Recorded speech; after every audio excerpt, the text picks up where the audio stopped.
Hello everyone, welcome back to my channel. I hope you all are doing well. This is the very first video of mind based on eyes. Yes, the exact pronunciation is eyes, it's not eyelets. And the word also stands for International English Language Testing System. Yes, you should know the full form of your word eyes, wherein you will find four modules such as your reading, listening, writing and speaking. ठीक है, जो आपके eyes के exam है ये दो तरह के होते हैं। एक तो होता है एकेडमिक, ठीक है, स्टडी बेस्ड, और एक होता है आपका जर्नल जिसे हम जीटी कहते हैं। ठीक है, अब दोनों में फर्क क्या है? स्टडी बेस पे आपको स्टडी करनी पड़ेगी वहाँ बाहर जाके, ठीक है, और जो जीटी का एग्ज़ाम होता है जिसे हम जर्नल बोलते हैं, जो जीटी का एग्ज़ाम है उसमें आपको यहाँ से डायरेक्ट पीआर मिल जाती है। ठीक है, ओके, सबसे पहले तो हम ये देखते हैं कि रीडिंग वाले मॉड्यूल में क्या है। रीडिंग जो है आपकी वो 60 मिनट की होती है, और इस 60 मिनट में you have to solve 40 question. Yes, तरह तरह के क्वेश्चंस होते हैं। I will explain that you too कि किस तरह के क्वेश्चंस आते हैं। There are distinct types of questions which involve in your reading as well. ठीक है, तो अभी सिर्फ मैं आपको समझा देती हूँ ऊपर ऊपर से कि होता क्या क्या है। ये डेप्थ में we will do it in the next session. ठीक है, रीडिंग जो है आपकी 60 मिनट की होगी, और इस 60 मिनट में आपको 40 क्वेश्चन सॉल्व करने हैं। ये जो मैं अभी बता रही हूँ ये मैं बता रही हूँ एकेडमिक एग्जाम के, ठीक है, जीटी के लिए भी I tell you as well. Yes, academic की जो रीडिंग है उसमें आपको 60 मिनट मिलेंगे, मतलब 1 घंटा मिलेगा। उस 1 घंटे के अंदर आपको 40 क्वेश्चन सॉल्व करने हैं, और ये 40 क्वेश्चन आपको 3 पैसेजेस में मिलेंगे। ठीक है, अब सेग्रीगेशंस कैसे होती है 3 पैसेजेस में? एक पैसेज में 13 हो गए, एक में 13, फिर आपके 14 हो गए, या 13 14 13, या 14 13 13, वो बेस डिपेंड करता है। ठीक है, बट जो रेशो होती है क्वेश्चंस की वो इसी तरीके से होती है, 13 14 13, या 13 13 14, 13 14 13 14। ठीक है, नेक्स्ट, इतना समझ में आया कि रीडिंग जो है आपकी 1 घंटे की होगी, 40 क्वेश्चन सॉल्व करने हैं, 3 पैसेजेस आपको होंगे। अब ये जो 3 पैसेजेस होते हैं ना, एक पैसेज इसमें से सबसे ज्यादा आसान होता है, दूसरा पैसेज थोड़ा सा टफ, और जो तीसरा पैसेज होता है वो बहुत ही ज्यादा टफ होता है। ठीक है, अब कभी कभी what they do is they set exam like पहला पैसेज ही बहुत ज्यादा टफ हो जाता है, या दूसरा पैसेज बहुत ज्यादा टफ हो जाता है, तो what you have to do is timing की सेग्रीगेशन कैसे करें। ठीक है, सबसे इम्पॉर्टेंट होता है if you are like giving your आईज exam then you have to be very like punctual for the exam. आपको एग्जाम के टाइमिंग को सेट करना पड़ता है ताकि आपका हर एक मॉड्यूल अकॉर्डिंग टू दैट हो। ठीक है, अब टाइमिंग को कैसे करें? देखो 3 पैसेजेस होते हैं, अब ये 3 पैसेजेस को हम कैसे सेग्रीगेट कर सकते हैं अकॉर्डिंग टू द टाइम।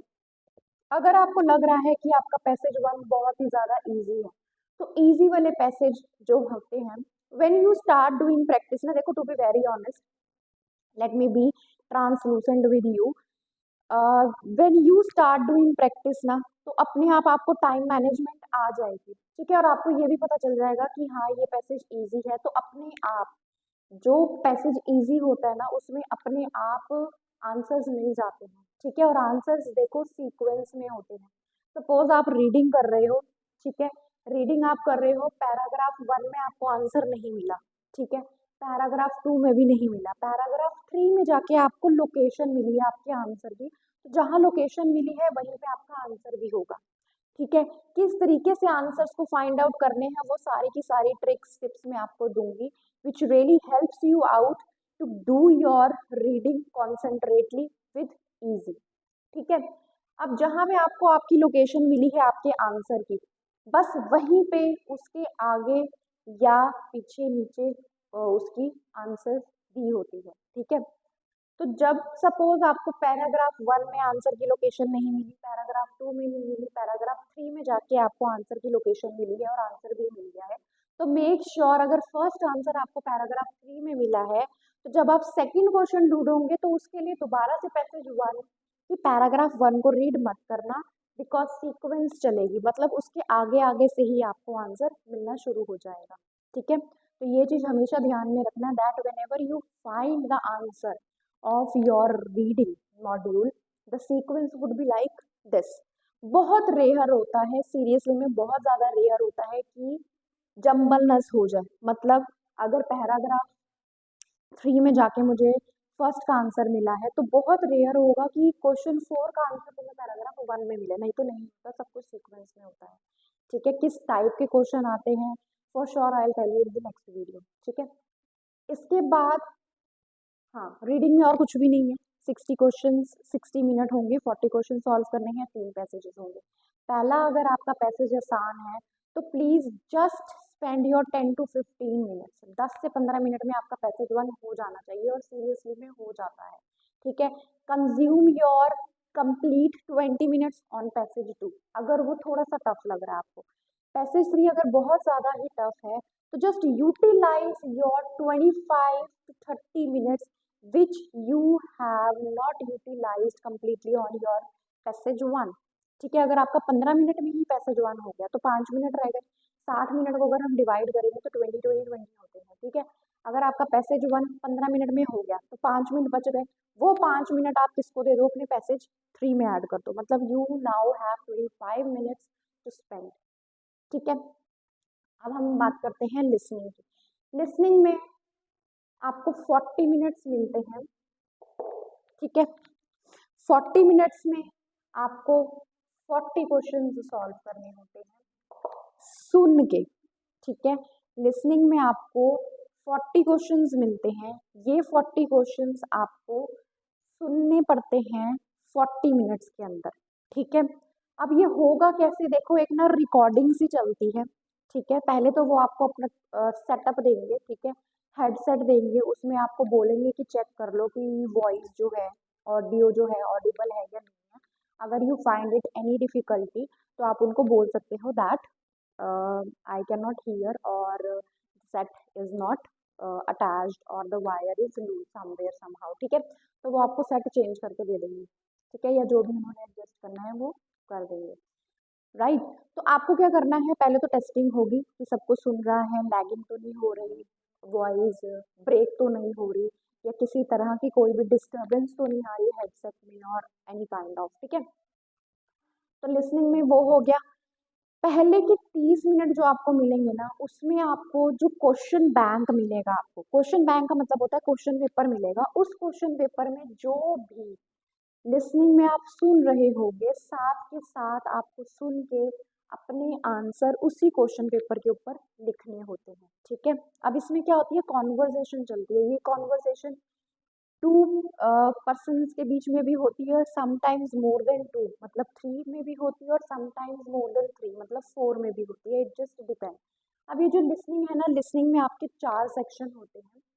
ठीक है, you will gate 4 sections and in each section you will find 10 questions। ठीक है, 4 सेक्शंस होंगे, चारों सेक्शन में 10-10 क्वेश्चन होते हैं, तो कितने हो गए 40 क्वेश्चन, मतलब सेक्शन ए या सेक्शन 1 में 10 क्वेश्चन, फिर सेक्शन 2 में 10 क्वेश्चन, सेम है सेक्शन 3 एंड सेक्शन 4। राइट, जब भी कोई भी सेक्शन शुरू होगा ना, हर सेक्शन को शुरू होने से पहले वो हमें टाइम देते हैं to just read out the questions, जितने भी क्वेश्चंस उन्होंने बोलने हैं उसके लिए भी वो हमें बताएंगे दैट यू हैव इतना मिनट, 1 मिनट और इतने minute to just read out question 1 from 5। ठीक है, फ्रॉम 1 to 5। तो फटाफट से आपको क्या करना है, लिसनिंग में आपको अपने आंसर्स ढूंढने के लिए क्वेश्चन को पढ़ना है, जितने भी क्वेश्चन उन्होंने बोले हैं पढ़ने के लिए, और उसमें से आपको कीवर्ड्स फाइंड करने हैं फ्रॉम योर लिसनिंग। अब वो कीवर्ड्स कैसे फाइंड करने हैं वो भी हम आगे आगे वीडियो में करते रहेंगे, समझाती रहूंगी मैं आपको। ठीक है, सो दैट आपकी रीडिंग लिसनिंग राइटिंग हर किसी में आपके ड्रीम बैंड्स अचीव हों आपको। राइट, अब इसमें इतना समझ में आ गया कि 40 क्वेश्चन होते हैं, 40 मिनट में करने होते हैं।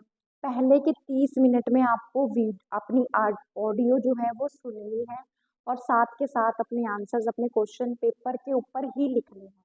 फिर जब पूरे के पूरे 40 क्वेश्चंस हो जाते हैं ना, वो हमें फिर 10 मिनट देते हैं, वो बोलेंगे भी ऑडियो में that you now you have 10 minutes, just translate your answers to the answer sheet.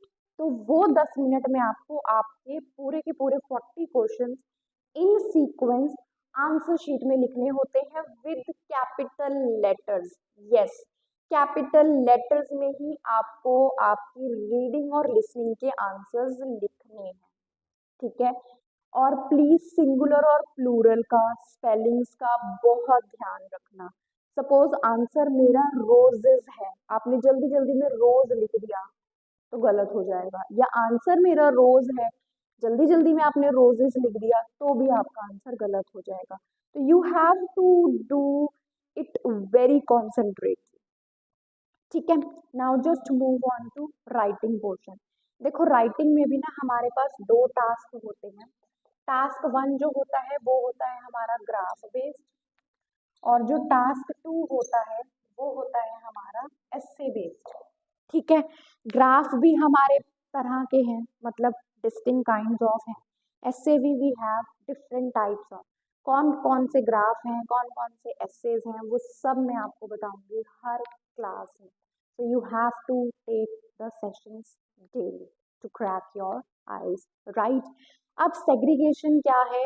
आपकी राइटिंग को सॉल्व करने के लिए भी आपको 60 मिनट्स ही मिलते हैं, जिसमें से आपको 20 मिनट्स मिलेंगे to solve your graph means task 1, and you will get 40 minutes to fulfil your task 2। तो 40 और 20 हो गए 60, ठीक है।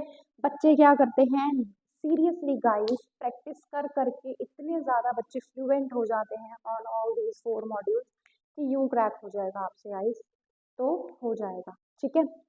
अब ग्राफ की प्रैक्टिस कर करके बच्चे इतने ज़्यादा फ्लुएंट हो जाते हैं लिखाई में, राइटिंग में, कि वो ग्राफ कभी कभी 12 से 15 मिनट के अंदर ही खत्म कर देते हैं। तो जो टाइम आपका बच गया, just merge it to here, ठीक है। तो वो आप अच्छे से यूटिलाइज कर सकते हो अपने एस्से के लिए। All right, I am repeating again, reading जो है आपकी 60 मिनट की होती है। 60 मिनट में आपको 40 क्वेश्चन करने होते हैं, और वो 40 क्वेश्चन की जो सेग्रीगेशन है वो होती है 13 14 13 या 13 13 14, वो देख लेना, ठीक है। 3 पैसेजेस आपके पास आएंगे, ठीक है। और जो आपकी वो होंगे आंसर, जब आप लिखोगे तो your answer should be written in capital letters, right. Next आता है हमारे पास लिसनिंग। लिसनिंग अगेन 40 मिनट्स की होती है, जिसमें से फर्स्ट 30 मिनट्स के लिए आपको ऑडियो सुनना है ध्यान से, ठीक है। और जो भी आप ऑडियो सुन रहे हो उसके अकॉर्डिंगली आपको क्वेश्चन पेपर के ऊपर, यस, क्वेश्चन पेपर के ऊपर अपने आंसर्स लिखने हैं। फिर जब आपके पूरे के पूरे 40 क्वेश्चन हो जाएंगे तो ऑडियो में ही वो आपको बोलेंगे that now you have 10 minutes to translate all your answers to your answer sheets. Please जल्दबाजी में अपने लिसनिंग के आंसर मत लिखना आंसर शीट में, ध्यान से sequence wise with correct spelling लिखना। बच्चे जल्दी जल्दी में सीक्वेंस पूरी बिगाड़ देते हैं, फिर बाद में जब देखते हैं 40 क्वेश्चन तक आते हैं तो उसके लिए आंसर ही नहीं होता, फिर इरेजिंग करते हैं, इतने में क्या होता है, टाइम अप हो जाता है, ठीक है। तो प्लीज आपको सब कुछ ध्यान से करना है, राइट। इसके बाद हमारे पास आती है राइटिंग। राइटिंग जो है वो होती है हमारी 60 मिनट्स की। 60 मिनट्स के लिए आपको 2 टास्क मिलते हैं। एक टास्क मिलता है ग्राफ से रिलेटेड, जिसको सॉल्व करने के लिए आपको 20 मिनट्स मिलेंगे, और आपको दोनों के दोनों जो टास्क है ना, टास्क 1 और टास्क 2, उसकी शीट आपको एक साथ मिल जाएगी। ऐसा नहीं है कि पहले 20 मिनट मिलेंगे, लो जी ग्राफ कर लो, हो गए 20 मिनट, लो जी अब ऐसे करो, नहीं। तो आपका टास्क 1 और टास्क 2 है ना, वो आपको एक साथ ही मिल जाएगा, and within 60 minutes you have to solve both the task, ठीक है। Last we have speaking. Speaking जो है आपकी राइटिंग, लिसनिंग और रीडिंग से अलग डे में होती है। हो सकता है इनसे पहले हो जाए, हो सकता है इसके बाद हो, it really just depend, and you will get the notification, right. अब स्पीकिंग में क्या होता है, देखो स्पीकिंग में टोटल जो है ना 4 राउंड होते हैं, ठीक है। अब जो राउंड आपका 1 है उसमें तो वो आपसे पूछेंगे अबाउट योर इंट्रोडक्शन, ठीक है, like what is your, are you student और working, where are you from, something like this. और कुछ आपसे या तो आपकी जॉब से रिलेटेड पूछ लेंगे अगर आप वर्किंग हो, या वो आपसे आपके स्टडी से रिलेटेड कुछ पूछ लेंगे कि आपने क्या पढ़ाई करी है, क्यों ये सब्जेक्ट चूज करे हैं, क्या ये इंटरेस्टिंग थे या डिफिकल्ट थे, and so on, right. Round 2 में वो हमसे जो है क्वेश्चंस पूछते हैं बेस्ड ऑन रैंडम टॉपिक्स, मतलब कुछ भी टॉपिक से रिलेटेड वो पूछ सकते हैं। लाइक मेरे रिसेंट बच्चे से मिरर के बारे में पूछा था, like do you check yourself at mirror, why do you check, how do you feel, what kind of mirror do you have, ठीक है। और जो हमारा राउंड 3 होता है, राउंड 3 में हमें क्यू कार्ड दिया जाता है, ठीक है, yes Q card. Q card जो है उसमें हमें टोटल 3 मिनट्स मिलते हैं, जिसमें वो हमें एक टॉपिक देते हैं, ठीक है। अब उस टॉपिक में क्या बोलना है, सपोज जैसे मैंने आप लोगों को टॉपिक दे दिया, ओके, डिस्क्राइब अ टाइम या describe a situation when you helped someone. देखो सबसे इंपॉर्टेंट होता है that you have to understand the question, कि वो क्वेश्चन पास्ट में है, प्रेजेंट में है या फ्यूचर में है, ये देखना बहुत ज्यादा इंपॉर्टेंट होता है। Sometimes they ask the question in past family और बच्चे बोल के आ जाते हैं सारा प्रेजेंट फ्यूचर, सब कुछ मिक्स कर देते हैं, why so? So just listen the question very carefully first, right? And in the question, you have to cover the given WHP family, when, where, why, how, what. ठीक है, ये भी आपको फुलफिल करना है। जो भी उन्होंने आपसे क्वेश्चन पूछा है उसकी WH फैमिली को भी एक एक करके आपको जवाब देना है। आप स्पीकिंग जो है सीरियसली में बहुत इजी होती है, ओनली यू नीड प्रैक्टिस, ठीक है। जैसे जैसे प्रैक्टिस करोगे वैसे वैसे आपको फ्रेमिंग पता चल जाएगी कि बोलना क्या है, कैसे बोलना है, फ्रेमिंग क्या रखनी है, कनेक्टर्स कैसे रखने हैं, पॉजेस कैसे रखने हैं, how to start, how to end, each and everything will be taught in the session of I, like, right. Next we have, okay, cue card के बारे में मैं आपको समझा रही थी। 3 मिनट देंगे, 1 मिनट देंगे to prepare your cue card. अब उस प्रिपेयरिंग में 1 मिनट में पूरी की पूरी लाइनें मत लिखने लग जाना, just prepare it as a bullet point, bullet point prepare करो ताकि वो बुलेट पॉइंट को देख के you can form a line, you can form a sentence, ठीक है। फिर जो 2 मिनट मिलेंगे उस 2 मिनट में आपको अपना क्यू कार्ड बोलना है, ठीक है। अब देखो ना तो वो हमें वॉच पहनने के लिए अलाउ करेंगे, ना ही अंदर जाने देंगे वॉच के साथ, ठीक है, और ना ही कोई वॉच डिस्प्ले होती है। तो how would we get to know कि 2 मिनट हुए या नहीं हुए, वो आपको बता देंगे और वो इशारा कर देते हैं, ठीक है। या तो सपोज आपका 2 मिनट से पहले ही कोई टॉपिक खत्म हो गया जो भी उन्होंने दिया है, तो वो आपको इशारा करेंगे कि और बोल लो, राइट। और अगर 2 मिनट हो गए तो वो खुद ही बोल लेंगे that your 2 minute is over, let's just move on to round 4, ठीक है। अब ये राउंड 4 में क्या होता है, राउंड 4 में फॉलो अप क्वेश्चन होते हैं, और ये फॉलो अप क्वेश्चंस जो हैं आपके, वो आपके क्यू कार्ड के बेस्ड से ही निकलते हैं। जो भी उन्होंने आपको क्यू कार्ड का क्वेश्चन दिया होगा उसी से रिलेटेड वो आपको फॉलो अप क्वेश्चंस पूछेंगे, ठीक है। आई होप आपको आज की आइल्स की वीडियो अच्छी लगी होगी। If you like this video please subscribe my channel and stay tuned, follow for more for the sessions of IELTS. Bye bye.